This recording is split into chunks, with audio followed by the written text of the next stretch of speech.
Dumas बीच। नाम सुनते ही रूह कांप जाती है। दिन में यह सूरत का एक खूबसूरत समुद्र तट है। अरब सागर पर सूरज चमकता है। परिवार काली रेत पर पिकनिक मनाते हैं। बच्चे दौड़ते और हंसते हैं। लेकिन जब सूरज डूबता है तो अंधेरा छा जाता है। ये रात का सुकून देने वाला अंधेरा नहीं है, ये कुछ और भयानक है। ये फुसफुसाहटों और परछाइयों का समय है। ये वो समय है जब डुमास बीच अपना असली रूप दिखाता है। हवा भारी हो जाती है। समुद्र तट पर एक अप्राकृतिक ठंड छा जाती है। हंसी की आवाज़ें गायब हो जाती हैं।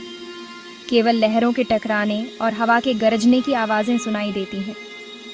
स्थानीय लोग अंधेरा होने के बाद डुमास बीच से दूर रहना जानते हैं। वे इसके भूतिया अतीत के किस्से सुनाते हैं, ऐसी कहानियां जो आपकी रूह कंपा देंगी। बहुतों ने फुसफुसाहटें सुनी हैं, हवा में बेजान आवाजें। वे धीमे स्वर में बोलते हैं। कुछ कहते हैं कि वे मृतकों की आवाजें हैं, कुछ कहते हैं कि वे राक्षसों की आवाजें हैं। इनका मूल जो भी हो, वे परेशान करने वाली होती हैं। पर्यटक रोमांच की तलाश में डुमास बीच आते हैं। वे कहानियों का मजाक उड़ाते हैं। वे रात में समुद्र तट पर टहलते हैं, फुसफुसाहटों को चुनौती देते हैं कि वे उन्हें ढूंढ लें। लेकिन फुसफुसाहटें हमेशा मिलती हैं। कभी वे धीमी होती हैं, मुश्किल से सुनाई देती हैं। कभी वे जोरदार होती हैं, सुने जाने की मांग करती हैं। एक बात तो पक्की है, फुसफुसाहटें सुनना हड्डियों में ठंडक महसूस करना है। डुमास बीच की काली रेत में कई राज छिपे हैं। सबसे काला राज है अनगिनत पर्यटकों का गायब होना। वे किसी अनजान ताकत द्वारा खींचे जाकर रात में समुद्र तट पर घूमते हैं, फिर वे गायब हो जाते हैं बिना किसी निशान के। कुछ कहते हैं कि उन्हें समुद्र ने निगल लिया, दूसरों का मानना है कि उन्हें किसी और भयानक चीज ने ले लिया।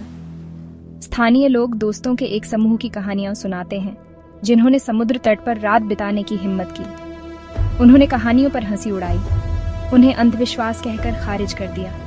लेकिन उनकी हंसी थम गई, क्योंकि एक एक करके वे गायब हो गए। सुबह तक केवल एक ही बचा था। उसकी आंखें दहशत से फैली हुई थीं। वह जो देखा था उसके बारे में कभी नहीं बता सका। चौथा भाग, अतीत का बोझ। डुमास बीच के अंधेरे की जड़ें गहरी हैं।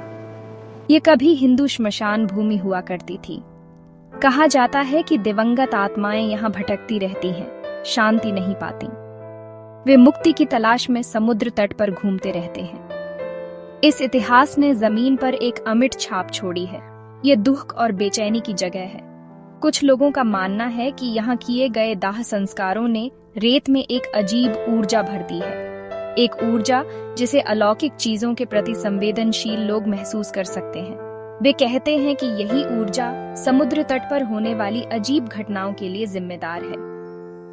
आप अलौकिक पर विश्वास करें या न करें, इस बात से इनकार नहीं किया जा सकता कि डुमास बीच का अतीत काला और परेशान करने वाला है। पांचवा भाग, डुमास बीच पर एक रात। दिन हो या रात, डुमास बीच एक अनोखा अनुभव प्रदान करता है। दिन जीवितों का है, सूरज चमकता है, काली रेत पर एक खुशनुमा चमक बिखेरता है। लेकिन जैसे ही सूरज डूबता है, समुद्र तट बदल जाता है। ये परछाइयों और फुसफुसाहटों की जगह बन जाता है। एक ऐसी जगह जहां जीवित और मृत के बीच का पर्दा पतला लगता है। क्या आप रात में डुमास बीच जाने की हिम्मत करेंगे? क्या आप हवा में फुसफुसाहटों और आपकी दृष्टि के किनारे पर नाचने वाली परछाइयों का सामना कर सकते हैं? स्थानीय लोगों का कहना है कि समुद्र तट आने वाले सभी लोगों के साहस की परीक्षा लेता है। क्या आप उनकी चेतावनियों पर ध्यान देंगे या अज्ञात की पुकार का जवाब देंगे? चुनाव, प्रिय पाठक, आपका है।